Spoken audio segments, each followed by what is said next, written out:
Assalamualaikum warahmatullahi wabarakatuh. Kami dari kelompok 3 Manajemen Keuangan akan menyampaikan materi tentang resiko dalam investasi, CAPM, dan keputusan investasi.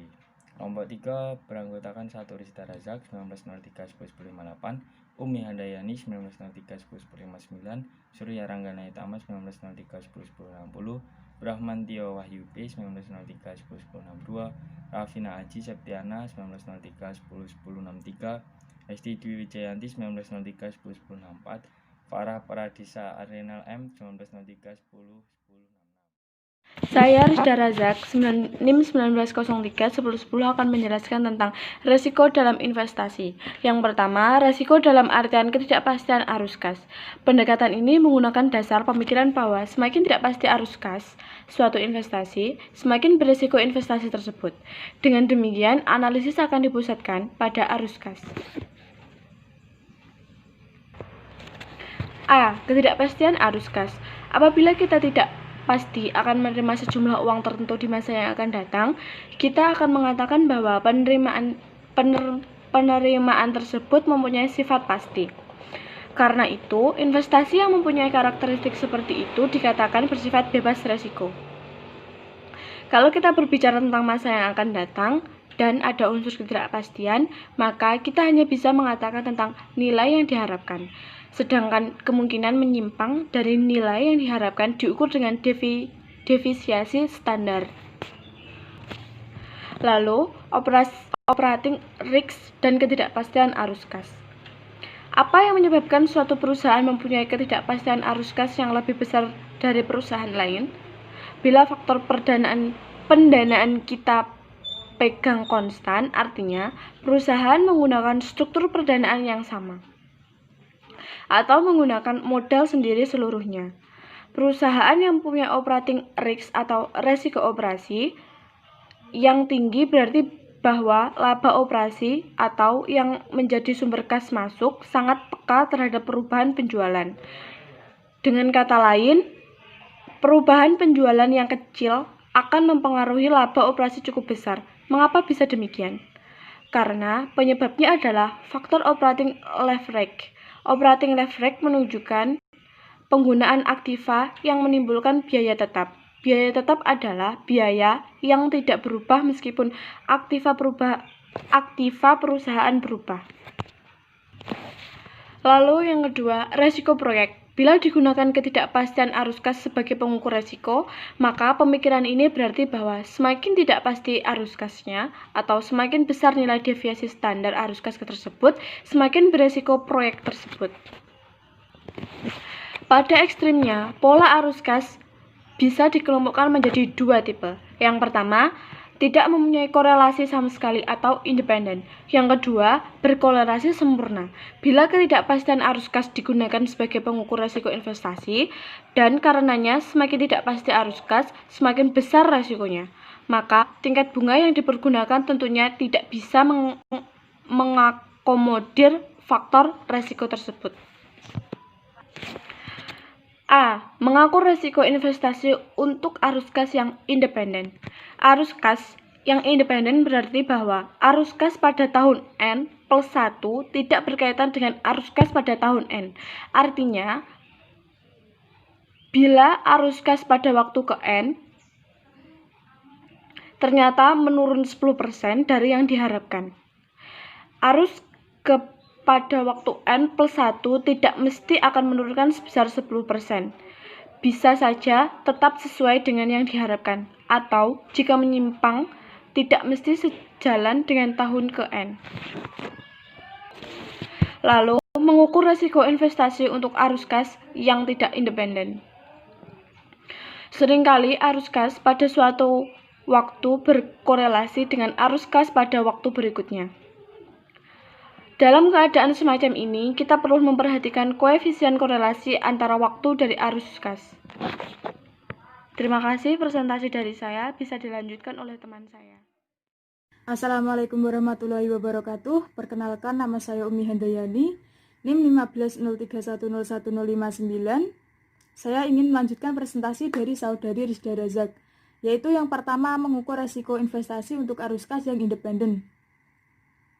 arus kas yang independen berarti bahwa arus kas pada tahun N+1 tidak berkaitan dengan arus kas pada tahun N. Artinya bila arus kas pada waktu ke N ternyata menurun 10% dari yang diharapkan, arus kas pada waktu N+1 tidak mesti akan menurun sebesar 10% juga.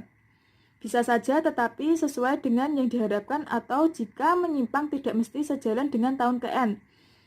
Untuk contoh kita bisa lihat di buku.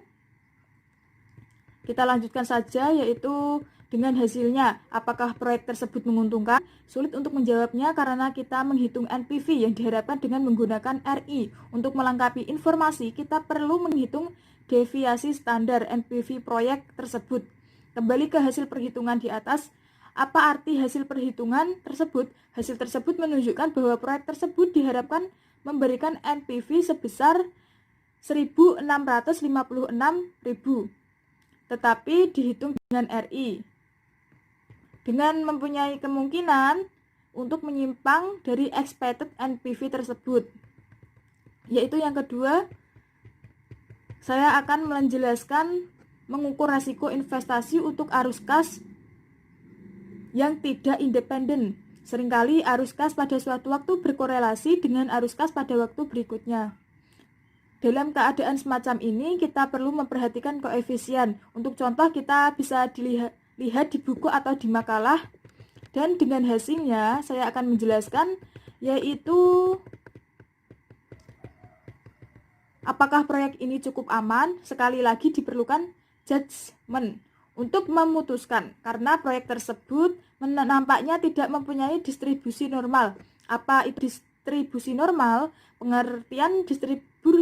Pengertian distribusi normal adalah bahwa peluang untuk memperoleh nilai lebih kecil ataupun lebih besar dari rata-rata adalah sama, dan proyek ini nampaknya tidak mempunyai karakteristik tersebut. Sekian presentasi dari saya. Wassalamualaikum warahmatullahi wabarakatuh. Assalamualaikum warahmatullahi wabarakatuh. Di sini saya Bramantio Wahyu Bimantoro, nomor NIM 1903101062 akan melanjutkan presentasi. Yang selanjutnya adalah metode simulasi Monte Carlo.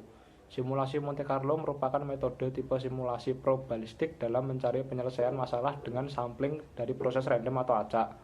Tahapan dalam membuat simulasi metode Monte Carlo ialah dengan membuat distribusi kemungkinan untuk variabel-variabel penting dan membangun distribusi kemungkinan kumulatif untuk tiap-tiap variabel pada tahap pertama, yaitu menentukan interval bilangan acak atau random untuk tiap-tiap variabel. Selanjutnya membuat bilangan acak atau random dan membuat simulasi dari serangkaian percobaan. Selanjutnya adalah CAPM dan keputusan investasi. Penyesuaian terhadap tingkat bunga dengan menggunakan CAPM.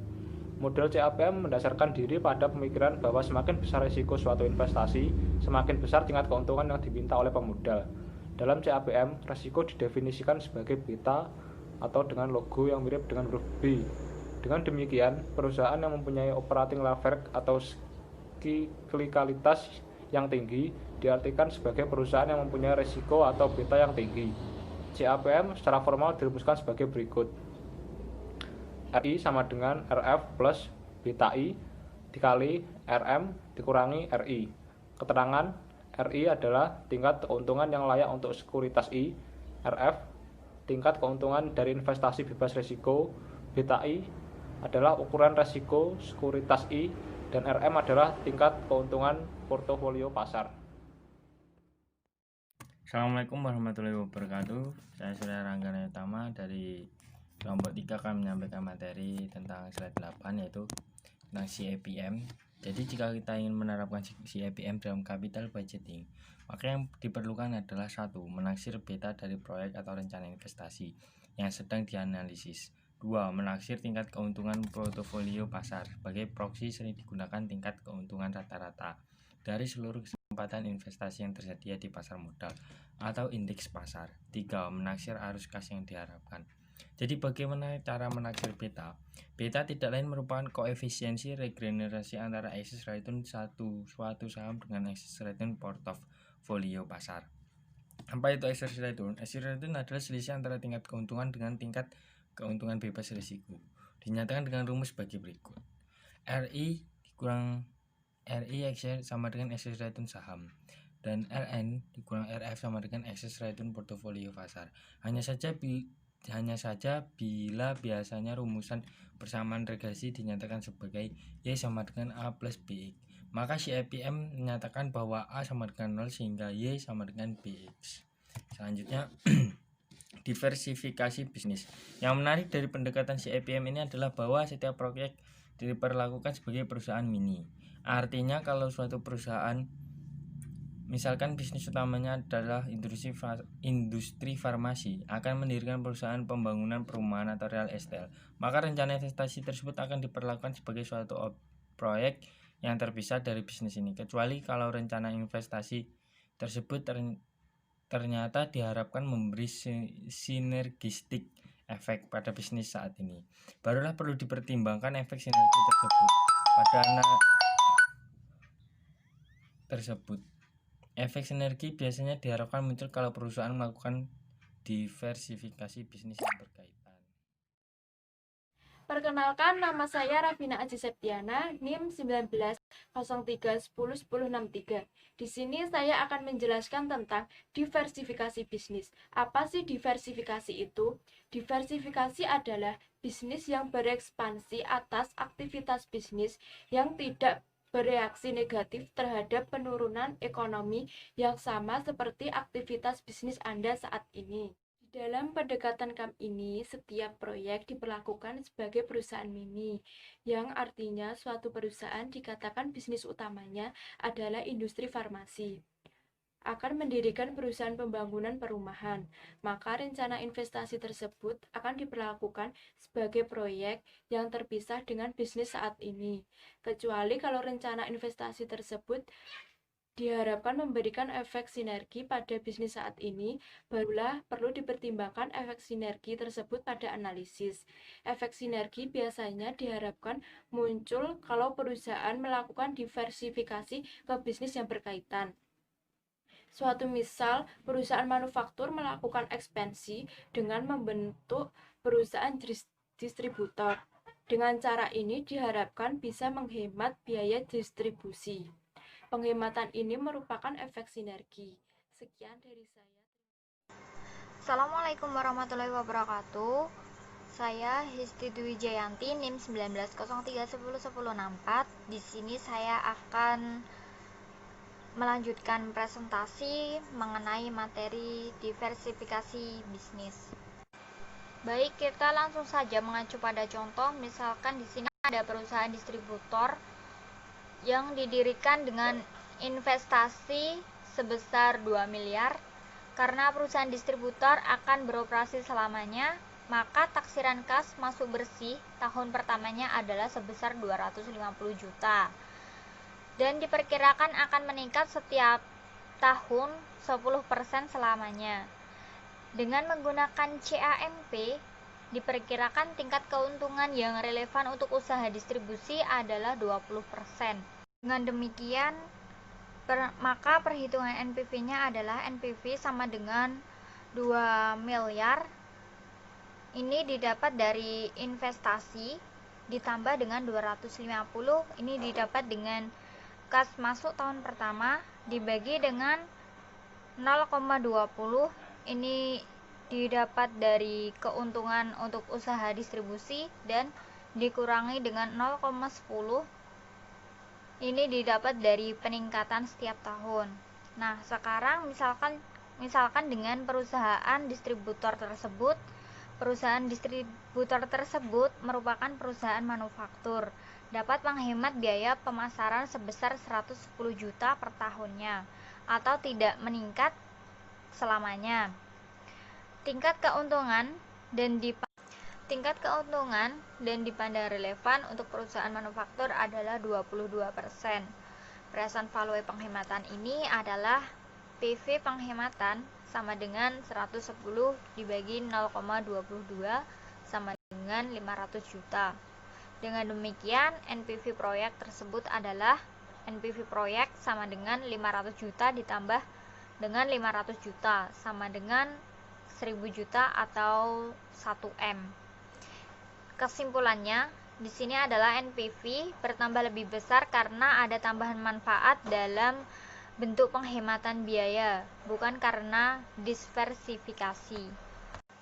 Dengan demikian, pendekatan CAPM menolak investasi yang semata-mata dilakukan untuk diversifikasikan setiap hendaknya dinilai dari NPV-nya, bukan karena investasi tersebut merupakan diversifikasi atau tidak. Hal ini disebabkan karena CAPM mengukur resiko dengan resiko sistematik atau beta. Dengan melakukan diversifikasi, resiko arus kas diharapkan akan menjadi lebih stabil sehingga mengurangi resiko atau yang diukur dari risiko total. Nah, manfaat diversifikasi ini dalam menstabilkan arus kas atau tingkat keuntungan ditentukan terutama oleh koefisien korelasi antar arus kas atau tingkat keuntungan. Bila koefisien korelasi antar tingkat keuntungan investasi makin kecil, maka diversifikasi akan makin efektif menurunkan risiko portofolio. Mungkin itu penjelasan dari saya, kurang lebihnya mohon maaf. Wassalamualaikum warahmatullahi wabarakatuh. Nama saya Farah Paradisa, NIM 1903101066. Di sini saya akan menjelaskan tentang analisis sensitivitas. Yang dimaksud dengan analisis sensitivitas yaitu analisis resiko investasi yang dilakukan untuk mengetahui NPV proyek jika ada perubahan. Salah satu dari variabel yang mempengaruhi arus kas masuk dalam melakukan analisis terhadap risiko investasi, kita menyadari akan adanya ketidakpastian taksiran arus kas yang kita buat. Kita mengetahui bahwa arus kas masuk bersih dipengaruhi oleh berbagai faktor, seperti unit yang dijual, harga jual per unit, biaya tetap, dan biaya variabel per unit. Dengan kata lain, bila salah satu faktor tersebut berubah, maka arus kas yang diharapkan yang akan diperoleh pun akan berubah. Analisis sensitivitas tetap menggunakan tingkat suku bunga investasi yang telah disesuaikan dengan risiko dalam menaksirkan NPV investasi. Hal tersebut disebabkan karena tujuannya adalah tetap menggunakan expected cash flow dalam analisis. Meskipun bisa jadi perlu melakukan kaji ulang dalam penaksiran arus kas tersebut, analisis sensitivitas tidak bermaksud untuk menaksirkan probabilitas NPV mencapai 0 atau negatif. Baiklah, sekian presentasi dari kelompok kami. Apabila ada kurang dan lebihnya kami mohon maaf. Sekian dari kami. Wassalamualaikum warahmatullahi wabarakatuh.